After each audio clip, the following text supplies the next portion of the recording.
Hi കൂട്ടുകാരെ, പുതിയൊരു കൃഷി വീഡിയോയിലോട്ട് എല്ലാവർക്കും സ്വാഗതം. ഇന്നത്തെ നമ്മുടെ വീഡിയോ ചീരകൃഷിയെക്കുറിച്ചാണ്. ചീര നടുന്നതിനെക്കുറിച്ച് വിശദമായ വിവരങ്ങളാണ് ഈ വീഡിയോയിൽ പറയുന്നത്. ഇത് ശരിയായ രീതിയിൽ ചെയ്താൽ വളരെ വേഗത്തിൽ നല്ല വിളവ് ലഭിക്കുന്ന ഒന്നാണ് ചീര. ചീര നടുന്ന രീതിയാണ് ഞാൻ ഇന്ന് കാണിക്കുന്നത്. അപ്പോൾ നമ്മൾ ആദ്യം തന്നെ ചെയ്യുന്നത് വിത്ത് തിരഞ്ഞെടുക്കലും പാകലും. നല്ല ഗുണമേന്മയുള്ള വിത്തുകൾ വാങ്ങാനായിട്ട് ശ്രദ്ധിക്കുക. ഞാനിവിടെ വീട്ടിലുള്ള ചെടിയിൽ നിന്ന് തന്നെ ഇതുപോലുള്ള വിത്തുകളെടുത്ത് വെയിലത്തിട്ട് ഉണക്കും. ഉണക്കിയതിന് ശേഷം അതിൻ്റെ വിത്തെടുത്ത് പാകി കൊടുക്കാറാണ് ചെയ്യാറ്. അങ്ങനെ വെയിലത്തിട്ട് ഉണക്കി വെച്ച വിത്താണ് കേട്ടോ. ഇതൊക്കെ പൂക്കളൊക്കെ നല്ലപോലെ ഉണങ്ങിയിട്ടുണ്ട്. അപ്പോൾ ഇത് കൈ വെച്ച് നല്ലപോലെ ഇങ്ങനെ ഞെരടിയാൽ അതിൽ നിന്ന് വിത്തൊക്കെ ഇങ്ങനെ പാത്രത്തിലോട്ട് ഇങ്ങനെ അടർന്ന് വീഴും. അപ്പോൾ ഇതിൽ നിന്ന് കുറച്ച് വിത്ത് മതി നമുക്ക് പാകാനായിട്ട്. ഇത് തന്നെ ഒരുപാടുണ്ട് കേട്ടോ. ഇത് കണ്ടോ, ഇതിലിങ്ങനെ വിത്തുകളൊക്കെ കൊഴിഞ്ഞു കിടക്കുന്നത്. വിത്തുകൾ വളരെ ചെറുതായതുകൊണ്ട് നേരിട്ട് മണ്ണിൽ വിതറുന്നത് ഒഴിവാക്കുക. അല്പം മണലുമായി വിത്ത് കലർത്തിയ ശേഷം മണ്ണിൽ വിതറുന്നത് വിത്തുകൾ ഒരേ സ്ഥലത്ത് കൂടിക്കിടക്കാതിരിക്കാൻ സഹായിക്കും. അപ്പോൾ അതാ ഞാൻ ഇതിലോട്ട് കുറച്ച് മണൽ ചേർത്ത് കൊടുത്ത് രണ്ടും കൂടെ നല്ല പോലെ മിക്സാക്കി എടുത്തിട്ടുണ്ട്. ഇനി നമുക്ക് ഇത് പാകാനുള്ള പൊട്ടി മിക്സാണ് വേണ്ടത്. ഞാനിവിടെ ചകിരിച്ചോറും ചാണകപ്പൊടിയും മണ്ണും തുല്യ അളവിലെടുത്ത പൊട്ടി മിക്സാണ്.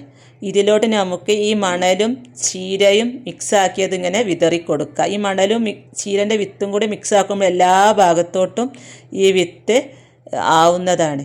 അപ്പോൾ ചെറിയ രീതിയിൽ ഇങ്ങനെ കൈ വെച്ചൊന്ന് ഇളക്കി നനച്ച് കൊടുക്കുക. ചെറുതായിട്ട് ഇങ്ങനെ സ്പ്രേ ചെയ്ത് കൊടുത്താൽ മതി വെള്ളം. എന്നിട്ട് ഇതൊരു തണലുള്ളൊരു ഭാഗത്തോട്ട് ഇതിനെ മാറ്റി വെക്കുക. ഒരു 2-3 ദിവസം കൊണ്ട് തന്നെ എല്ലാ വിത്തും മുളച്ച് വരും. അങ്ങനെ ഞാൻ ഗ്രോ ബാഗിൽ പാകിയ ചീരയുടെ വിത്താണ് കേട്ടോ. അത് എല്ലാം തന്നെ മുള വന്നിട്ടുണ്ട്. വിത്ത് പാകി ഒരു 15 ദിവസമാകുമ്പോൾ ഏകദേശം ഒരു 4 ഇലകളൊക്കെ വരുമ്പോൾ തൈകൾ മാറ്റി നടാം. അപ്പോൾ ഇത് കണ്ട് ഇതൊക്കെ മാറ്റി നടേണ്ട ഒരു സമയം ആയിട്ടുണ്ട് കേട്ടോ. അപ്പോൾ ഇതിലൊക്കെ കൂടുതലും ചകിരിച്ചോറും മണ്ണും ചാണകപ്പൊടിയും തുല്യ അളവിലെടുത്ത പൊട്ടി മിക്സിലോട്ടാണ് ഈ വിത്തുകളൊക്കെ പാകി കൊടുത്തിരുന്നത്. അതുകൊണ്ട് തന്നെ മണ്ണൊന്നും കട്ട പിടിച്ചിട്ടില്ല കേട്ടോ. ചകിരിച്ചോറ് ഇട്ടത് കൊണ്ട് നമുക്ക് വേഗം ഇതിൽ നിന്ന് തൈകൾ ഇതുപോലെ ഇങ്ങനെ എടുക്കാനായിട്ട് സാധിക്കും. വേരൊന്നും പൊട്ടിപ്പോവാതെ നമുക്ക് ഈ ഒരു രീതിയിൽ തൈകൾ മാറ്റി നടാവുന്നതാണ്. അപ്പോൾ തൈകൾ മാറ്റി നടുന്നതിന് മുമ്പായിട്ട് മണ്ണൊക്കെ കുമ്മായമൊക്കെ ഇട്ട് ട്രീറ്റ് ചെയ്ത് വെച്ച പൊട്ടി മിക്സാണ് കേട്ടോ. ഇതിലോട്ട് അടിവളമായിട്ട് ഉണങ്ങിയ ചാണകപ്പൊടി, എല്ലുപൊടി, വേപ്പിൻ പിണ്ണാക്കൊക്കെ ഇട്ട് റെഡിയാക്കി വെച്ച പൊട്ടി മിക്സാണിത്. ഇതിലോട്ടാണ് ഞാനിന്ന് ഈ തൈകളൊക്കെ നട്ട് കൊടുക്കുന്നത്. അപ്പോൾ ഞാനിവിടെ ഈ തൈകൾ നടാനായിട്ട് സിമൻറ്റിൻ്റെ ചാക്കുകളാണ് കേട്ടോ എടുത്ത് വെച്ചിട്ടുള്ളത്.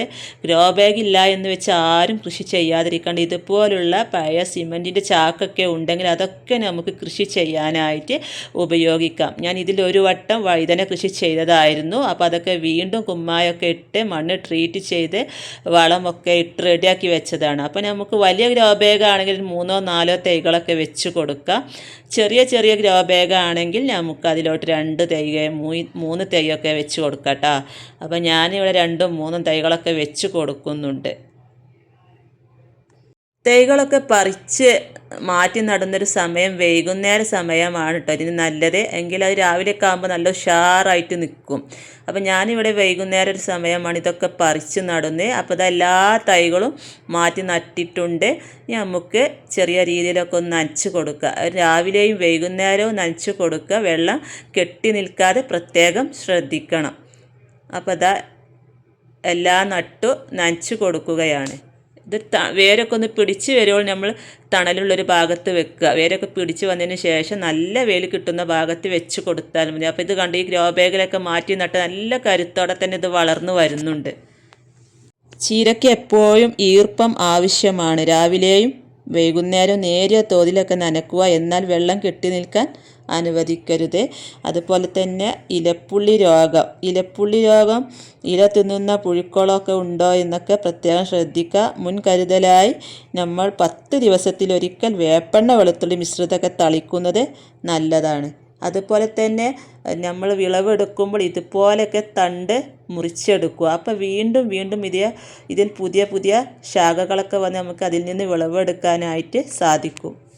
ഓരോ ആഴ്ചയിൽ ഒരു ദിവസം കടലപ്പിണ്ണാക്ക് പുളിപ്പിച്ച ജൈവ സ്ലറി ഒഴിച്ചു കൊടുത്ത് കഴിഞ്ഞാൽ നല്ല കരുത്തോടെ ചെടി വേഗത്തിൽ വളരാൻ ഇത് ഒത്തിരി നല്ലതാണ്. ഈ കടലപ്പിണ്ണാക്ക് പുളിപ്പിച്ച ജൈവ സ്ലറി. അതുപോലെ ഫിഷ് അമിനോ ആസിഡ് സ്പ്രേ ചെയ്യുന്നത് ഇലകൾക്ക് നല്ല കരുത്തും നല്ല വലിപ്പവും നൽകുന്നതാണ്.